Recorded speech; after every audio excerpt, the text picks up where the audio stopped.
Il s'appelle Carlos Vaquera, c'est un magicien. Et c'est vraiment un immense magicien. Et ça, c'est tout le talent, toutes les qualités de Monsieur Carlos Vaquera. J'ai rencontré des gens très célèbres, des princes, des rois. J'ai travaillé pour la famille royale à plusieurs reprises, pour la famille princière à Monaco, pour des cheikhs à Dubaï. Bien sûr qu'à un moment donné, il y a la spirale du succès. Dans l'histoire de la télévision belge, j'étais le premier à avoir mon prénom dans une émission de télévision qui était un talk show qui s'appelait La Bande à Carlos. Puis j'ai fait Carlos et les autres, etc.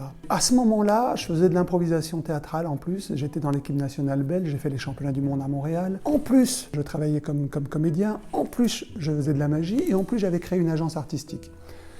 Donc j'étais dans une spirale où j'avais l'impression que je ne contrôlais plus ma vie, c'était les autres qui contrôlaient ma vie. Et les vrais potes, les vrais amis me disaient « Oh Carlos, ça va, hein, redescends sur terre ». Et j'étais effectivement transformé par le succès, c'est-à-dire mon ego. Mon ego était surdimensionné à ce moment-là. Et je ne comprenais pas pourquoi il me disait ça, parce que moi j'étais bien, mais en fait j'étais de nouveau dans le paraître, j'étais pas dans l'être. Et on ne s'en rend pas compte, soi-même.